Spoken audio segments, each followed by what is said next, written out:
Jamie, welcome to the podcast. Thank you so much for having me. I'm excited to get started. I'd love to get right into it. Let's just say somebody is listening to this and they're watching this and they're like, all right, how is Jamie's story going to inspire me to become a better version of myself? In a few minutes, how could you tell them why your story is going to inspire them? Well, if you asked that question, I would say because I went from being one of the best skiers in the world to instantly paralyzed, unconscious. And then in my recovery process for months, I had amnesia, so no memory. I had an inability to ride a bike, and I recovered from that, and I became who I am today. What a story already. I feel like we could just end the podcast now. Let's go back, though, because I do think this is an important part of the conversation, or this is an important part of your journey, is you grew up in a way where I think your family like essentially pressed you to do whatever you want, but whatever it was that you were going to do, you had to stay committed to it and you couldn't quit until you saw it through. So talk about your childhood and adventure sports and how that got you into skiing. I'd love to. So my childhood is what built this story. As a kid, something that's interesting is that my mom had a federal grant from the government to do workshops and teach self-esteem to women, which means that when I was a kid, if I wanted to do something, I never heard, oh, girls don't do that, or just boys, or any of that kind of stuff. If I wanted to do it, I knew that if I put the effort into it and I structured it, I could accomplish whatever I wanted to do. And that is the reason I became the first woman in the world to do any form of double flip out of skiing or snowboarding at the X Games. Because girls weren't doing double flips, I was a gymnast. I could do doubles on the trampoline. I could do doubles on the water ramps. I honestly did 1,000 double flips on the water ramps before I did them on snow. And so I knew my own personal best was competing a double flip in X Games. And a lot of people said, that's not possible, not going to happen. But it did. And now, with the progression, every woman who makes finals in slopestyle or big air skiing competes multiple doubles in their run. But you need to be that person to push through and break the ceilings that are on you. So that came from my childhood. I was very competitive my whole childhood.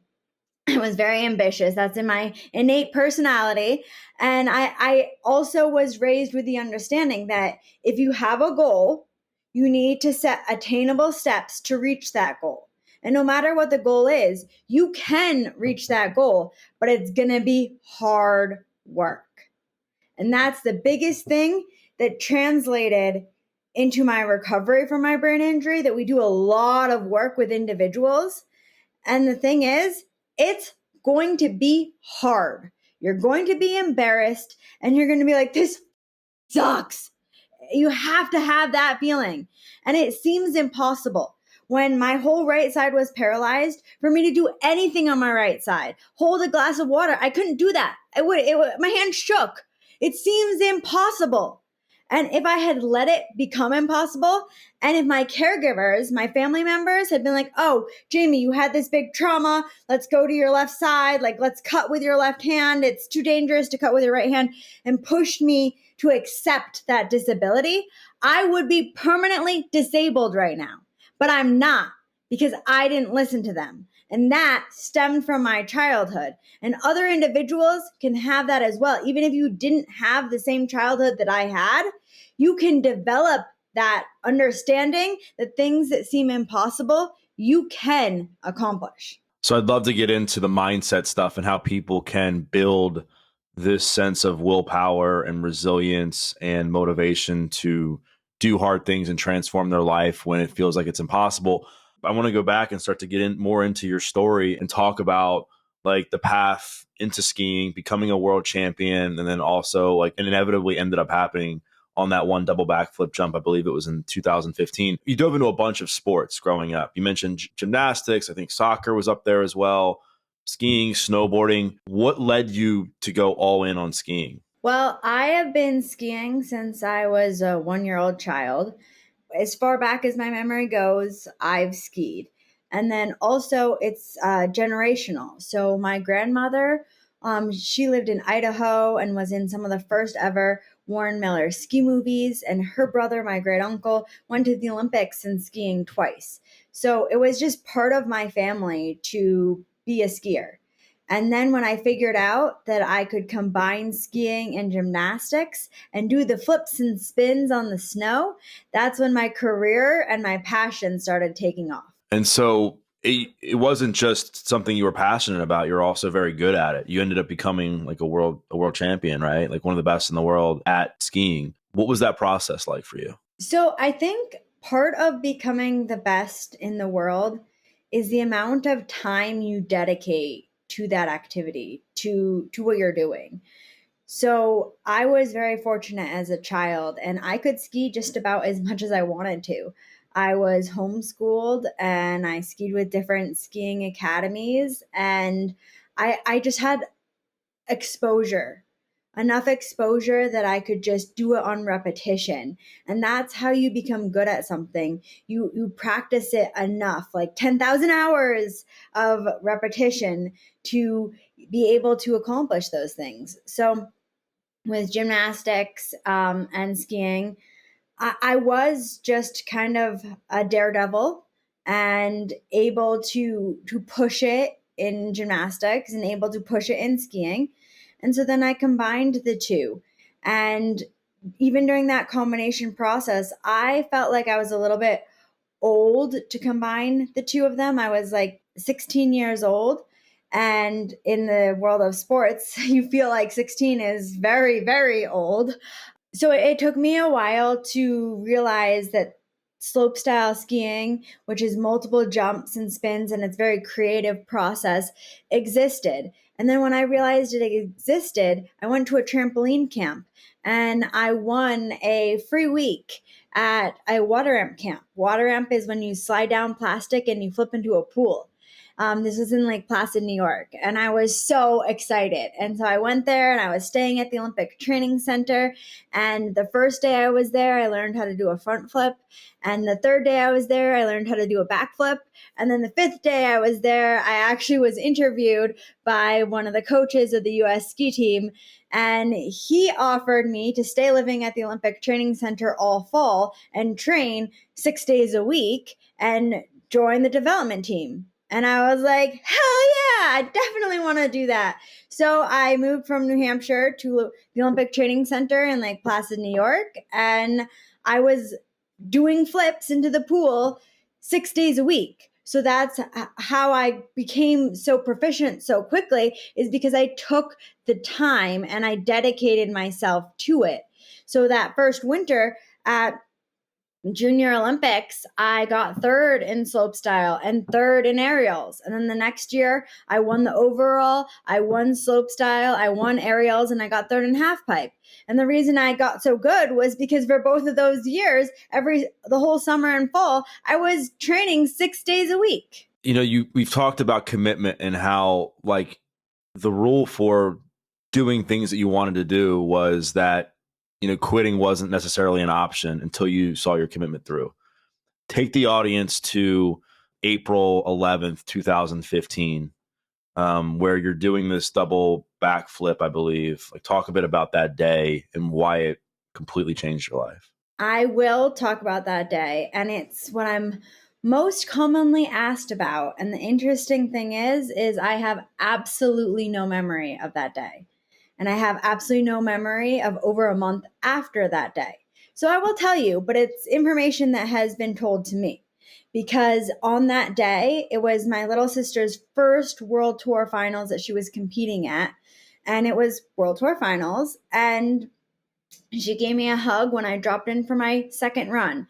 And the first run, I had ended up in fourth place, which is not on the podium. Fourth place is the first last place, first loser. So I had to upgrade and get on that podium.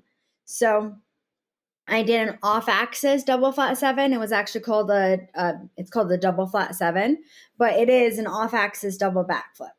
And on landing, I landed on my feet, but I caught an edge and I whiplashed my head onto the snow in such a way that my brain started bleeding in 8 spots. And I hurt my right brainstem, which instantly paralyzed the whole right side of my body. I started convulsing on the snow. I was spewing blood. And when my little sister got down to me, my eyes were rolled back in my head. I was actually intubated on the mountain, which was an incredibly lucky, remarkable thing that happened, was the fact that Whistler Blackcomb had medical staff there that was able to intubate on the mountain, not bring me down to the building before they intubated me, because I probably would not have lived to the clinic. So once I was intubated, they brought me down to the clinic in a helicopter. And then I was seen in the clinic, and then they actually brought me to Vancouver General Hospital. And on the flight to Vancouver General Hospital, my first responders wrote my fatality report because the statistics of my recovery were so low that I would even arrive at the hospital alive. And then once I arrived at the hospital alive, my good fortune continued with the fact that I became the first person in North America to receive this oxygen and pressure analyzing brain bolt. With a monitoring system from Integra Life Sciences, they created this brain bolt that would test out your oxygen and your pressure. So they had done pressure for a while. That's how they know when they need to remove part of the skull because the brain's swollen. But by testing out my oxygen one day, the monitor on my finger said I was fine, but this brain bolt said I was actually 1 point away from severe oxygen deprivation in my brain, which causes permanent brain damage. So by changing how they analyze people when they're in critical comas, the success rate has actually improved by over 33% in critical coma cases. And I became the first person to receive that procedure. So that was another very fortunate thing. And then the fact that my family started taking care of me, specifically my mom, at the time that I was in the coma. So at the time that I was in the coma, my mom had a master's in psychology and she had studied early childhood brain development. So she knew some things in brain development that she used for brain redevelopment. Like when they found out that I didn't have broken bones or torn ligaments, she started doing cross-lateral movement with me when I was lying in the hospital, which is something that has been proven to help prevent spasticity of your muscles if you're moving them. I mean, that makes complete sense. Like, ever since you're a baby, you walk and you move every day. So why do we think it's a good idea to just lie there for weeks?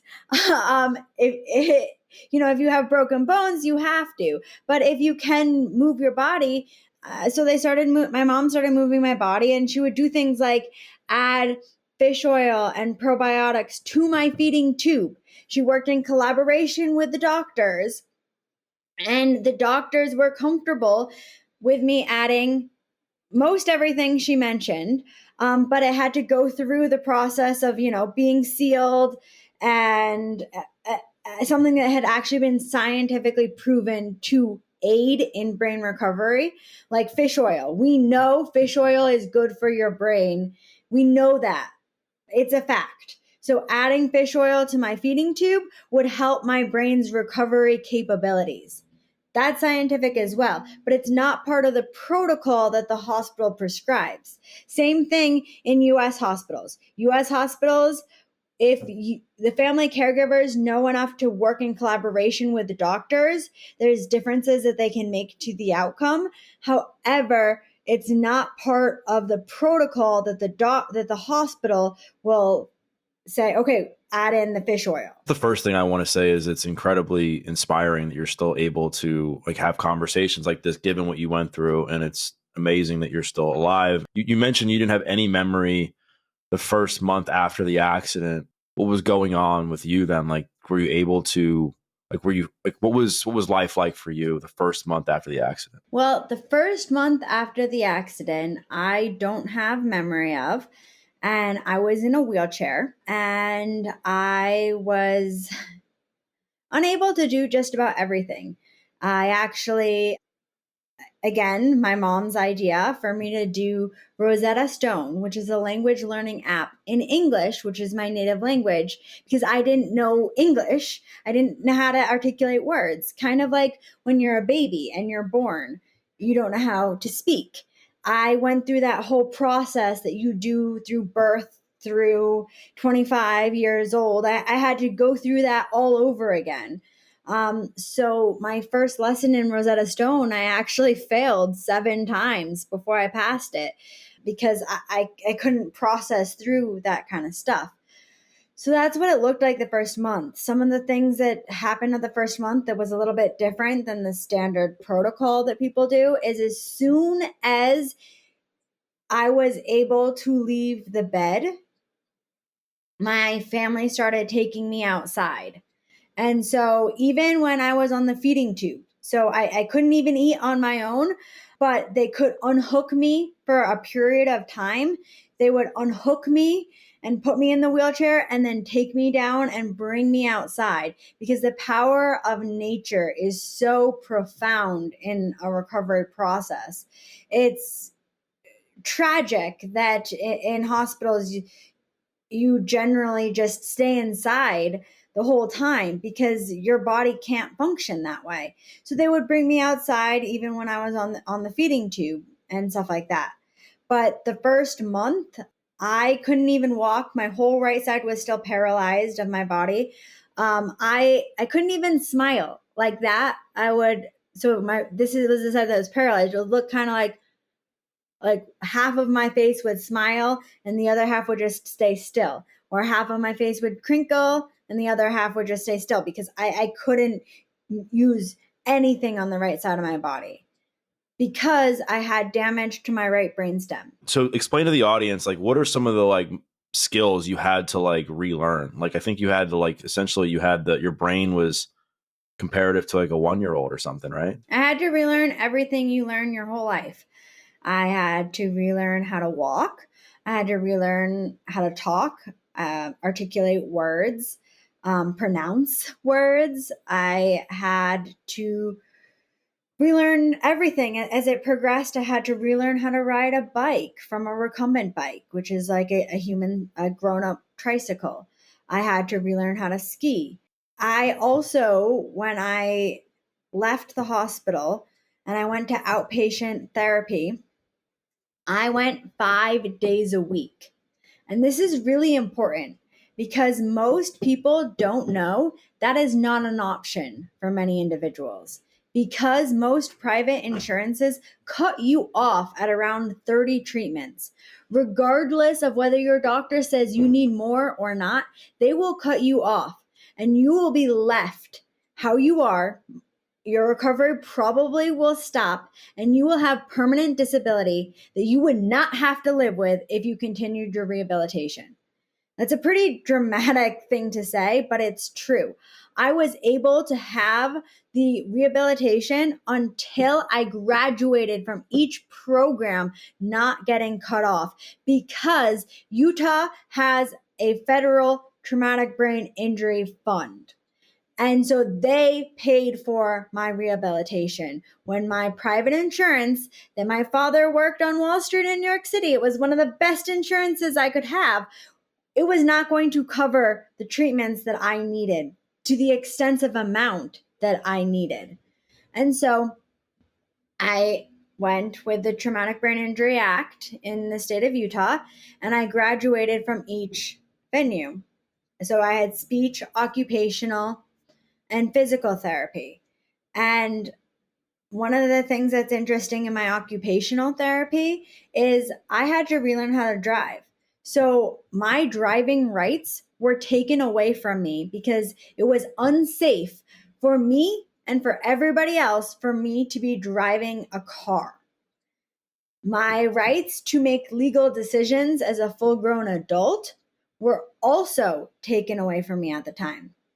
However, something that wasn't taken away from me at the time was my ability to buy a gun. I could have just walked to the store and bought a gun because I don't have any felony charges. And that is not safe for you or society. And I'm not advocating that your rights get taken away permanently. That's not at all what I'm talking about. I'm just saying that we need to have a lot more attention and laws that concern individuals at the stages of rehabilitation where they are unfit to make a decision about driving a car. They should not be able to walk into Walmart and buy a gun, because 1 in 3 brain injury survivors will attempt to commit suicide, and 98% of them who do it with a gun will be successful. Wow, that's wild. I had no idea those statistics. That's crazy, and it's wild that you would be able to do that and not like do the other things you just mentioned, not be able to drive a car, not have any legal rights, like as far as like to make decisions and stuff like that. So you mentioned that your mindset was like rock solid up until the accident, like super committed, driven, ambitious, went after what you want.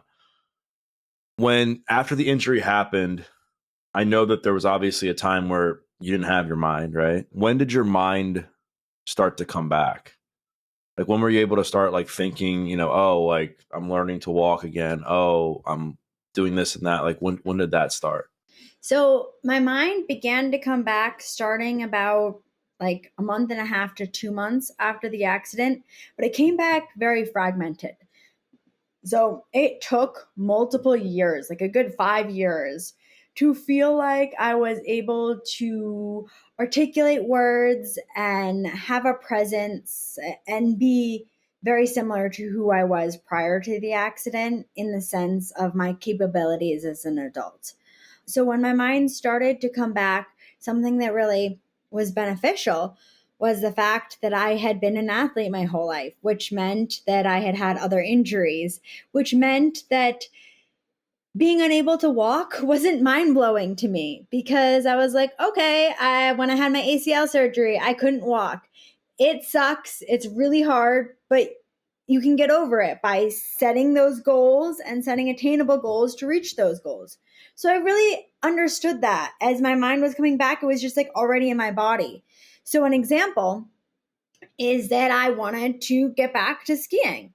And at the time that I wanted to get back to skiing and I first had those thoughts, I couldn't walk up the stairs by myself. And I couldn't walk up more than a flight of stairs with support. I had a gait belt, which is a human's leash. And I would have like my mom and my sister and my physical therapist, and they all would be supporting me to like walk up the stairs. And I couldn't really do it. I have a video of me kind of like hobbling up the stairs. But I knew that since I had the goal to return to skiing, what I had to do was practice walking up those stairs multiple times a day, over and over. And so I practiced so much that by the time I left the hospital, I was running up the 12 flights of stairs in 3 minutes and 26 seconds. And I know that because I was timing myself, because I was pushing my boundaries and pushing my capabilities. And that's one of the biggest things that set my recovery apart. There's many individuals who have had pretty intense stories like mine and brain injuries and had what society would say was a successful recovery, but they don't usually stay connected to brain injury as much, because there's a big stigma attached to brain injury that after your brain injury, you will be sentenced to disability for the rest of your life. You will not be able to perform efficiently. You will not be able to do all these things. And so if you have a successful recovery, according to stereotypes, and you're able to, like me, live in a house that you own, have a husband, adopt a dog, work, you're able to do these types of things. You don't usually tell your boss that you had a brain injury because you're nervous for good reason that your boss will assume that you are not able to be as productive as you were prior to your brain injury. And so, since many individuals don't stay connected to the brain injury, you don't hear about these other stories. I've heard of many successful people who say, oh, I had like 25 years ago, I was in a rock climbing accident and I went into a coma. Nobody knows that. So please don't tell my superiors, like, nobody knows that I had that brain injury. So that's one of the differences about mine. And then the other thing is because I was an athlete, I was used to pushing my boundaries, and I didn't listen to people who said I couldn't do things. And my family didn't either. So many of the doctors told my family that I was never going to live independently, that I was never going to be able to have a job, that I was never going to be able to do all these things. I probably would never ski again. I might not even ever be able to walk again. But we focused, not that I necessarily would. We didn't know at that time if I would become who I am today. But we knew not to put limits, not to put roofs, not to suppress me from my recovery opportunities that I could have. So we just focused on those little attainable steps, each goal that we were creating. I know you dealt with some deep like depression, like after you kind of came to terms with what had happened and where your life was at. Did that happen?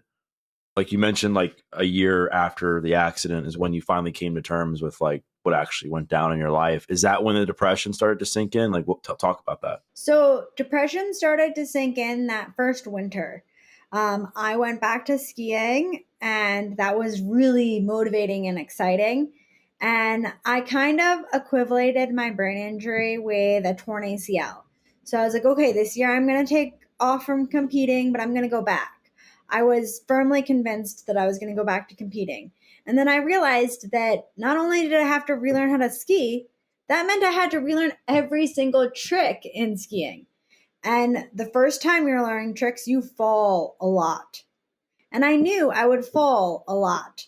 And I had the voices in the back of my mind saying, if you fall a lot, the consequences could be much more severe because of your dramatic brain injury. And so the biggest thing about it was I knew that I didn't want to die in front of my mom and in front of everyone who supported me. I didn't want to put that at risk because I would be putting it at risk. I knew that, a significant risk. And so I chose to step away from competing. And that had been my life and my identity. So I had no dreams, no vision. I didn't know what I wanted to do. And that's when I stepped away from competing and I stepped into therapy, which actually was stepping into therapy by a little bit of a manipulation from my mom. I didn't think I needed to go to therapy. Even though I was crying probably 3 times a day, I was supposed to be feeling lucky. I had lived, I had survived. I didn't have any of these huge detriments. I was lucky. So there's no reason for me to go to therapy because I'm lucky. Only if I'm crying 3 times a day, I'm not really making it through and enjoying my life.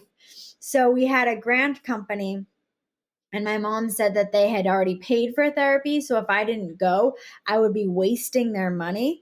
And that's, I could never waste their money. So I went to my first therapy session, cried the whole time.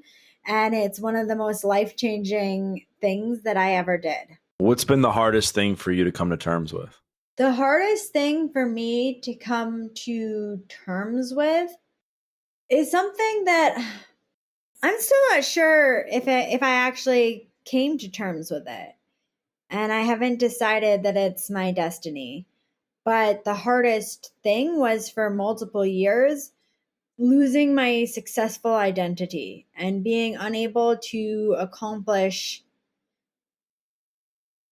things in life that made me feel successful and made me feel worthy about myself. And everyone would say, but you had this fabulous recovery, you survived. And I owe so much of that recovery to my mom. For months, years, I was living at my mom's house, and she made the decisions that led to that recovery. Like when I was in the hospital, she would tape down my strong hand so I would utilize my weak hand for everything. And that's how I rebuilt the synaptic connections and the brain pathways that allowed my right side to work again. But if she hadn't told me to do that, I wouldn't have done it without her. So I felt like sure, I had a great recovery. I'm now back to being normal, but I didn't ever want to be normal. So, one of the things about that was the creation of our now multi award winning short documentary, #MoCrazyStrong. And we went to 17 different film festivals over the past year with it, and some very high level film festivals, and won multiple awards. And that was because I decided that it was going to happen. And for me to go out and give my acceptance speech at the oldest sports film festival in Italy was the first time I had done something that I was proud of since my brain injury. And so that was the biggest challenge for me. You mentioned that was the first thing that made yourself proud since the brain injury, outside of just showcasing the story. Like, what was it? Why was it so special to you? Because it was the first time since my brain injury I accomplished something that I didn't feel like I had accomplished before. So, like I mentioned with my recovery process, it was like going through your childhood again, which is very exciting when your baby takes its first steps. But it wasn't very exciting for me when I took my first steps or when I skied again. It was exciting in the moment, short term, but I felt like all of these accomplishments were things that just most humans can accomplish. But it really allowed me to feel like I had a voice and I could accomplish things beyond the standard average again. And so that was like a big spike, right, in your self worth, where you released this film, went to all these film festivals. But I'm sure that high kind of wore off at some point. Other than what you're doing with the foundation, like you mentioned, you struggle with self worth, and you mentioned you struggle with like loving yourself because of what happened. How do you fill that cup on a regular basis now?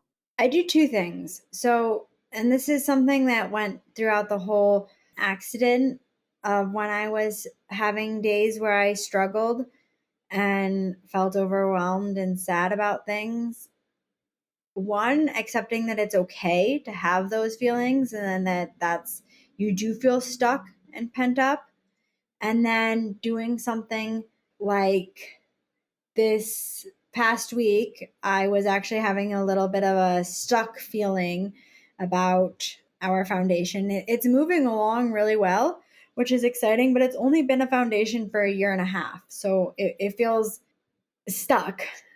And when it felt stuck, I went skiing on Monday. I actually went snowboarding on Monday, but doing something active is something that has always really helped me, whether it's going to Pilates or it's going to yoga or it's going skiing or going on a hike.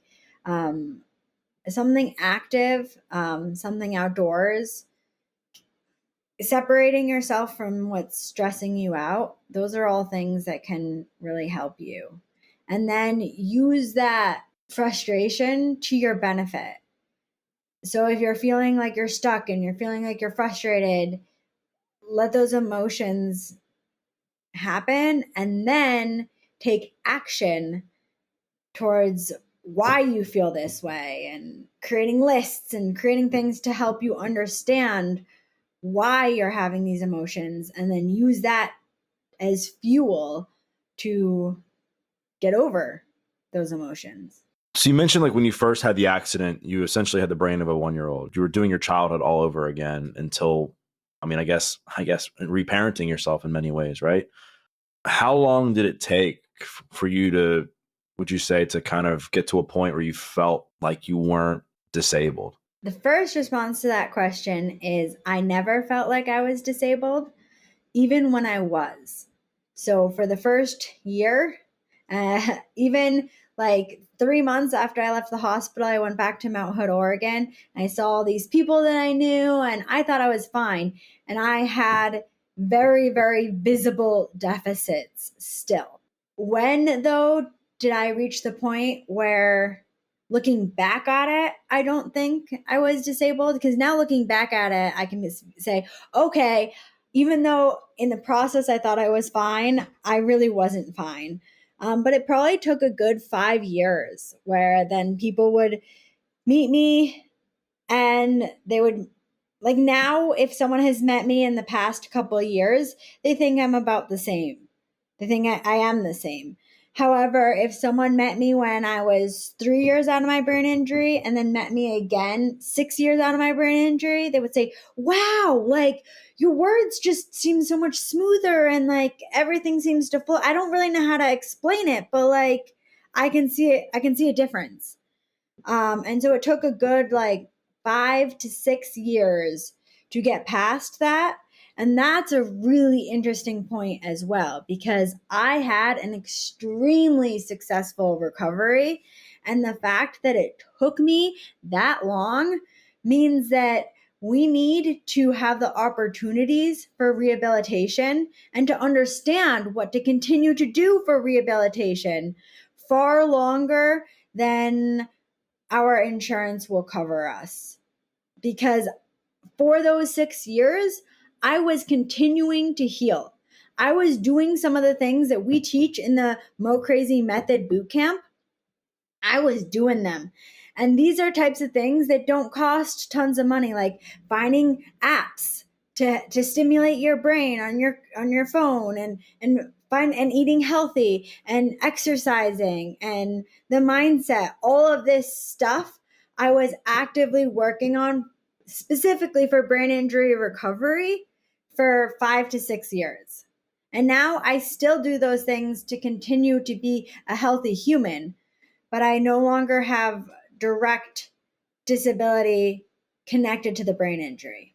So do you think because you didn't necessarily embrace the fact that your ability level had changed, do you think that played a role in your depression later on, because there was this level of like disconnect where you like still felt like you had all the abilities you had before, then you try and go out and ski, and then you mentioned the limitations that came with that during your recovery process, so then you became depressed and that you felt like defeated a little bit. Do you think that played a part?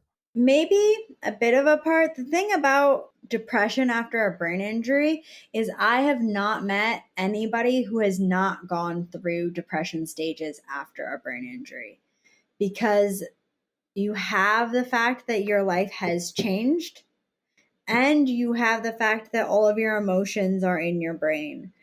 And so I almost think it is a given that you will go through depression after a brain injury.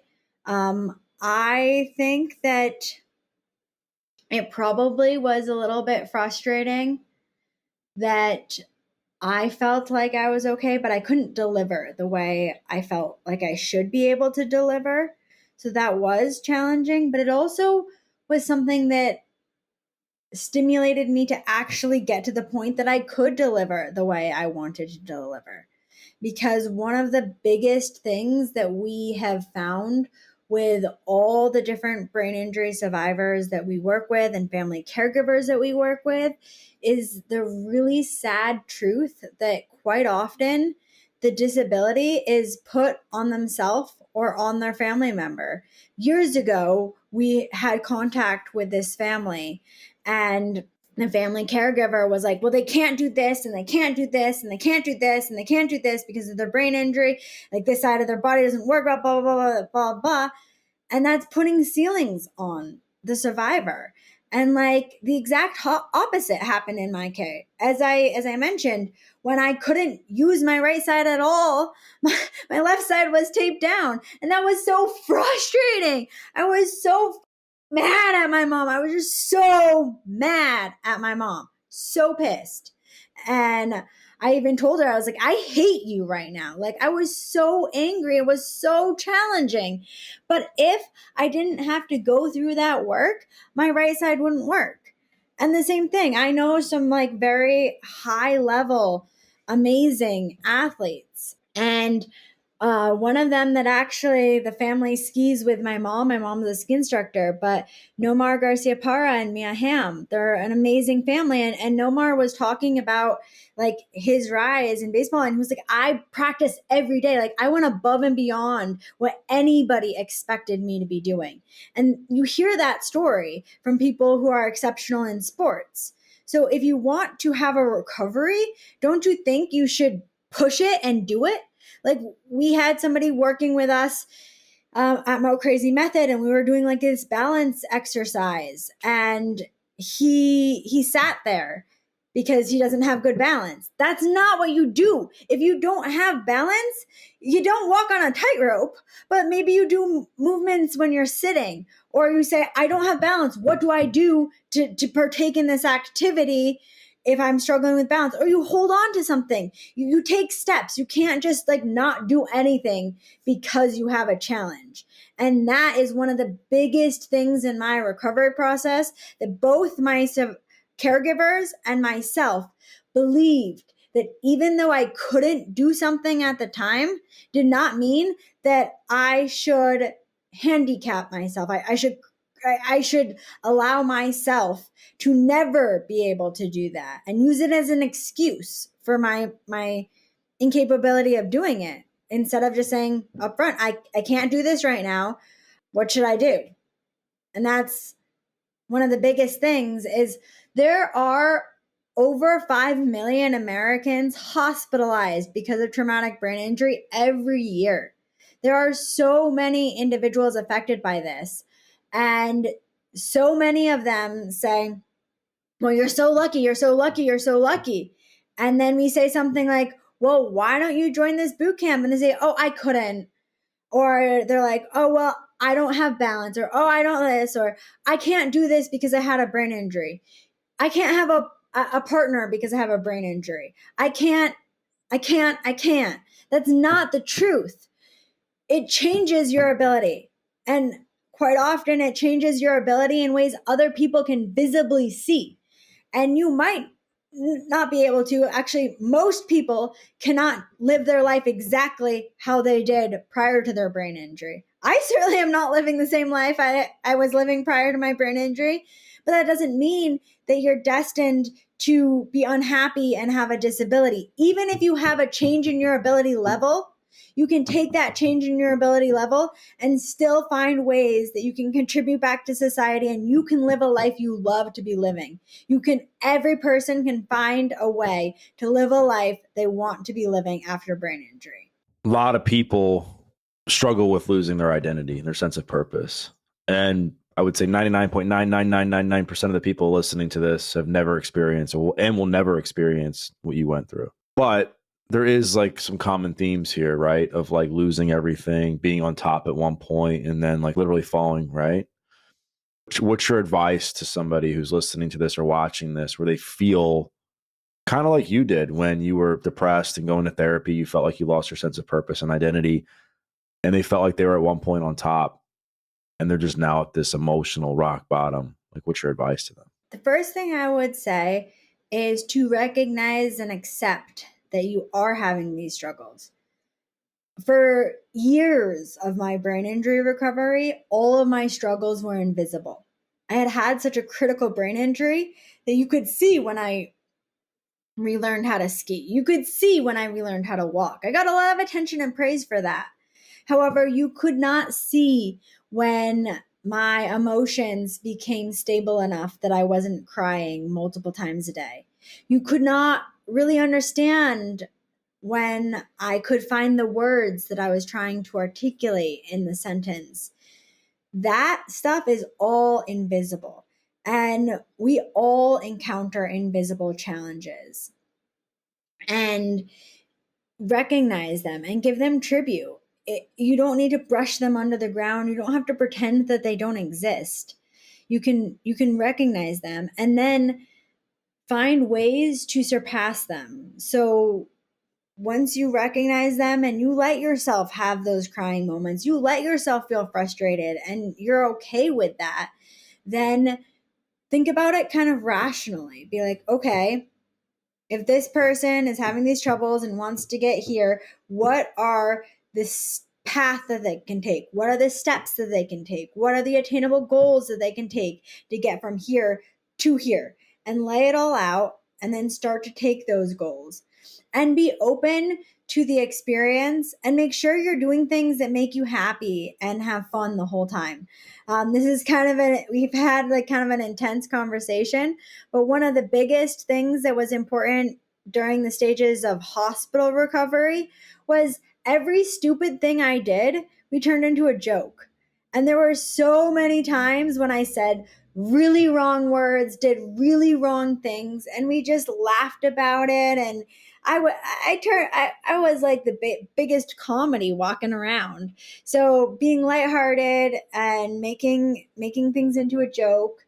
And I would recommend finding some kind of fitness that you are always doing because it makes you feel better about yourself. How do you stay competitive with yourself now? How do you like practice what has made you who you are? Discipline, commitment, that ambition. Like, what are some things that you're doing now to do that? That's a good question. So something that I've been doing for the past few years is we're totally reconstructing our house. So I bought a house with my now husband in the fall of 2019, and we both have had separate jobs the whole time, but then we've reconstructed from like rewiring the electricity was knob and tube. So that's been great that we can be teammates together and we can push the injustices of our house. All the stuff I'm doing with the MoCrazy Strong Foundation and being able, that's like kind of performing against myself, competing against myself. And then I do the same thing with my speaking career, which is growing. And I'm looking for more ways to challenge myself. I feel like I'm ready to take on a new journey. And so we'll see what that ends up being. Your dream as a kid was to combine, I think it was to combine gymnastics and skiing. And you did that for a period of time. Then obviously that unfortunate event happened back in 2015. What's your dream now? Well, my dream is to change the narrative around brain injury, change the opportunities, and change millions of lives. A lot of that has to do with the foundation and my mom, who is currently a PhD candidate on mind-body medicine. She's studying to have peer-reviewed protocols for complementary medicine, not alternative, not this or that, but the complementary medicine that we brought into my recovery and how to make that available for underserved populations. So she's the one who teaches the MoCrazy method, and that's part of it. The PR work that we're doing, we have a lot of people that we've connected with across the US and Canada primarily. We are working with a sales distribution company for our short documentary, and they are European. So we're hoping to grow this. But yeah, my goal is to change millions of brain injury lives. And one of the things that I learned in my recovery process is to be open to how things evolve and the paths that you're walking. You might think you're walking someplace and then run into lots of leaves and brush and the trail just disappears and you have to make a turn. And so being open to how it pushes you. That's amazing. I love it. And I love what you just said. Just keep walking, just keep moving forward. As we kind of come to a close, I'd love to like just get some of your thoughts on, like, we talk a lot about the victim mindset on the podcast, and I interview people like yourself just to show that just because you had something horrific happen in your life, whatever it was, it doesn't mean that the story has to end there. Right. Even though it seems like it is, like, it seems like in that moment, like, crap, like, what am I going to do? Like, life has just put me in this massive, like, pit of quicksand and I don't know how to get out. Like, what would you tell yourself on the days that you didn't feel like moving forward? Like, how would you get through those days? One of the days I didn't feel like moving forward, I was just lying in bed up at my mom's house, and my mom was off ski instructing, and my little sister was off competing and skiing. And I was like, who's going to care if I get up? No one's going to care if I get up. I mean, if I did that on repetition because I was living at my mom's house, they would care about it. But at that moment, nobody would care if I got up. And then I realized that the person who would care was me. And I needed to get up because I wanted to get up and I wanted to accomplish things and I wanted to be happy. And so then, like I was saying, to look at it like rationally, I kind of took myself away from myself and looking at me as if I was not me, but somebody else, like looking at me. I realized I needed more structure and more goals, and I needed people to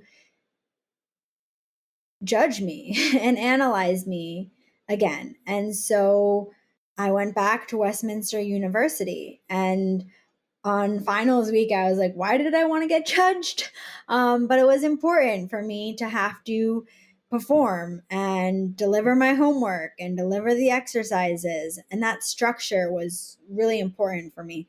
So just like looking at it, like removing yourself from your picture and just looking at your picture and being like, okay, so I need commitments. I need like a structured class period of time to go to feel like I'm moving forward. So just every time is different. You're not going to have like one solution for every time you feel overwhelmed.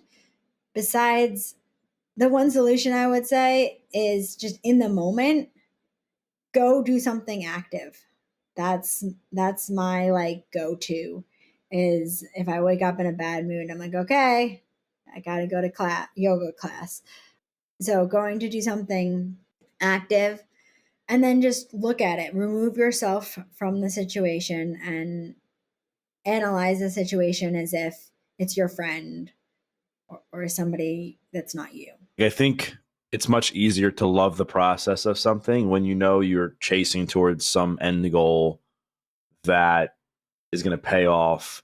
You're going to get accolades. You're going to see success, whether that be something financially, whether that be like winning a gold medal, whether that being like the best in your sport. A lot of people like yourself have had to go through the process of reinventing themselves where they're not really seeing like an accolade. They're not seeing like a paycheck at the end. They're not seeing a medal. They're not seeing an award, but they're having to just do it to be able to improve where they're at. How did you learn to love the process of all this? Because I have to imagine, as optimistic as you are and as positive and dedicated as you are, I'm sure there was times where it sucked. Like how did you learn to love the process? Well, the times that it sucked, I didn't love. And they're hard and there's no way to like sugarcoat it. I think something that's important is to know that it sucks. And like what I was saying with like the invisible challenges, it's also invisible success, and when you're really proud of something you've done and nobody else really cares or sees it, it can be kind of hard. But that's why it's just important to keep walking. And that belief process is important as well, which is something we're working on with brain injury. And especially our whole foundation and like we do PR work and stuff like that is that belief process. Because if you don't believe there's any opportunity that you can create changes and you can create a recovery, you're not going to keep walking when it's hard. Because when you have a brain injury, your entire brain is filled with snow. It's like a giant snowstorm on your brain. All your brain pathways are closed. And you have the capability to recreate your synaptic connections and rebuild new brain pathways. We used to think that only happened in the cortical stages, which are the first 2 years of development or the first 2 years post brain injury, but that's not true. You can have neuroplasticity in your brain at any time in your life. So since we know that you can have healing at any time in your life if you walk those paths. So the first time you walk that path, it's going to be so close to impossible. And then the second time you walk that path, so close to impossible. It doesn't look like you're making any change. It doesn't feel like you're making any change. You just want to give up. But you have to walk that path back and forth enough times to be able to walk that snowstorm down to the ground, and then you're just walking a path and it's not difficult. And it's like that with every challenge you face in life and every time you're rebuilding your identity. Is if you're walking the path through the first snowstorm, it's going to be hard, and then you turn around and it's almost just as hard. So the repetition takes so long, and sometimes the repetition sucks. There's no way to code it. There's no solution. Like, it's going to suck, and you're going to be like, well, I don't like that, or I blah, blah, blah. You're not gonna like it. You're gonna feel like you want to cry. Like, you're gonna have these emotions, but that knowledge that, like, if you keep walking it, you're gonna get down to the ground is really important, because with most everything in life, and by getting down to the ground, I don't mean that you're going to have a stereotypically successful recovery, you're going to go back to the job you had. I don't mean that, but I mean that every single person, if they walk that path enough, will be able to find ways to build a life that they love and to be happy and rebuild their identity and find ways that they can enjoy life. But you have to have the confidence and the trust that if you just keep walking that path, something positive is going to happen. Because if you give up too soon, you'll just stay stuck.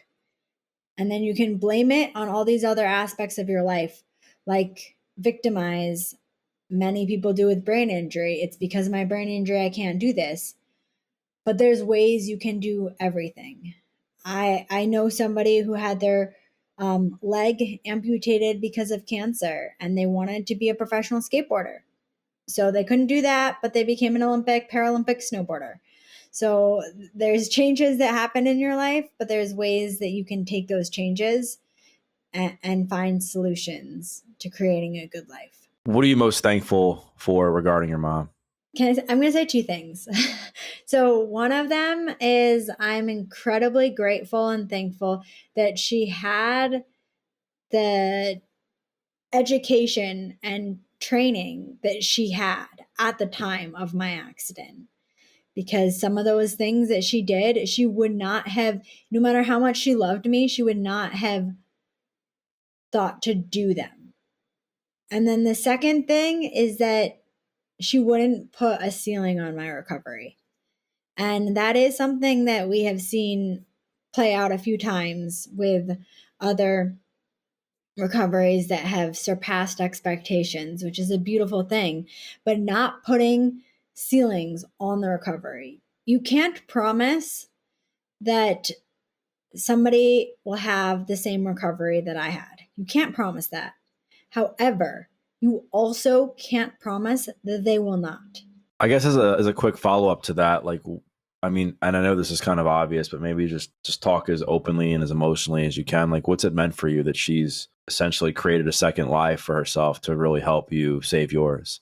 It's pretty powerful how much work my mom put into rebuilding my identity and creating a new life for me is the reason that I stepped away from competing, because I couldn't bear to think that I was putting her love at a known risk.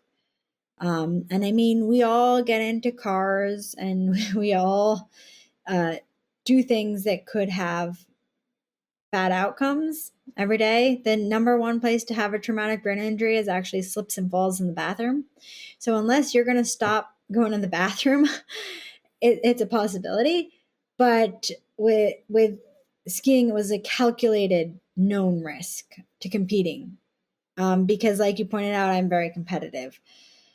So I couldn't put my mom's love at risk, because I know that I will forever, for my whole life, be grateful and appreciate what she did for my recovery.